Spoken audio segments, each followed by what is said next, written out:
இனிமே கண்ணை மூடிட்டு கடலை எண்ணெய் வாங்கலாம். ஏன்னா மந்த்ரா கடலை எண்ணெய் இதயத்தின் தயாரிப்பு. வறுக்க பொரிக்க ஏன் எல்லா சமையலுக்கும் மந்த்ரா தான். மந்த்ரா கடலை எண்ணெய், அபார ருசி, ஆரோக்கியமான உடல் நலம். தாவிக்குவில் உட்கட்சி பூசல் நாளுக்கு நாள் அதிகரித்து வருகிறது. கடந்த சில வாரங்களுக்கு முன் தேர்தல் பிரிவு மேலாண்மை பொதுச் செயலர் ஆதவ் அர்ஜுனாவுக்கும் விஜயின் வியூக வகுப்பாளர் ஜான் ஆரோக்கியசாமிக்கும் இடையே மோதல் வெடித்தது. அதைத் தொடர்ந்துதான் எல்லாரும் ஒற்றுமையாக இருந்து செயல்படுங்கள் என மாமல்லபுரத்தில் நடந்த செயல் வீரர்கள் கூட்டத்தில் தலைவர் விஜய் அழுத்தமாக சொன்னார். ஆனால் உட்கட்சி மோதல் முடிவுக்கு வரவில்லை. கூட்டணிக்கு இன்றளவிலும் கட்சிகள் வராததால் தாவிக தனித்து போட்டியிடும் சூழல் உள்ளது. இதனால் 234 தொகுதிகளுக்கும் வேட்பாளர் தேர்வு பணிகளை விரைவில் முடிக்க வேண்டிய நிலை ஏற்பட்டுள்ளது. அதன்படி சென்னை பனையூர் அலுவலகத்தில் உயர்மட்ட ஆலோசனை கூட்டம் நடந்தது. இதில் பொதுச் செயலர் ஆனந்த், ஜான் உள்ளிட்ட பலரும் பங்கேற்றனர். அப்போது விஜய் மக்கள் இயக்கத்தில் இருந்தே பல ஆண்டுகளாக உழைத்த நிர்வாகிகள் பெயர் அடங்கிய பட்டியலை முன்வைத்த ஆனந்த், அவர்களில் பலருக்கும் வேட்பாளராக வாய்ப்பு கொடுக்கலாம் என கூறினார். அதை கேட்ட ஜான், இந்த பட்டியலில் இருப்பவர்களுக்கு சீட் கொடுத்தால் கட்சி அவ்வளவுதான், நல்ல வேட்பாளர்களை நிறுத்தினால்தான் வெற்றி பெற முடியும் என கூறி ஆனந்த் வழங்கிய பட்டியலை மேஜையின் மீது தூக்கி போட்டார்.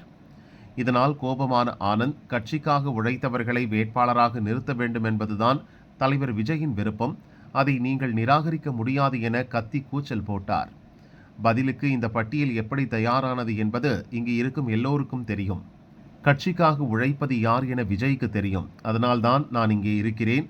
உங்களை போன்ற ஆட்கள் தான் உளவாளியாக இருந்து இங்கிருந்து எல்லா தகவல்களையும் போலீஸுக்கு அனுப்புகிறீர்கள் என ஜானும் பதிலுக்கு கத்தினார். நான் ஆரம்பத்திலிருந்தே தலைவர் விஜயுடன் இருக்கிறேன்.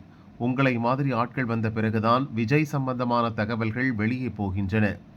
நீங்கள் யாரையெல்லாம் சந்திக்கிறீர்கள், எதற்காக சந்திக்கிறீர்கள் என எனக்கு தெரியும். என்னையும் விஜயையும் தவறாக பேசியதுடன் தாவேக்காவுக்கு 2% ஓட்டுகள் தேராது என நீங்கள் பேசிய ஆடியோவை ஊரே கேட்டதே என கடும் கோபத்தில் கொந்தளித்தார் ஆனந்த். இப்படியாக இருவருக்கும் இடையிலான வாக்குவாதம் நீடித்தது. சுற்றியிருந்த நிர்வாகிகள் பலரும் இருவரையும் சமாதானம் செய்ய முயற்சித்தும் நடக்கவில்லை. ஒரு கட்டத்தில் கோபத்தின் உச்சத்துக்கு போன ஆனந்த், தலைவர் இந்த பிரச்சினைக்கு முடிவு கட்டும் வரை நான் கட்சி வேலை எதுவும் செய்ய மாட்டேன் என கூறிவிட்டு வெளியேறினார்.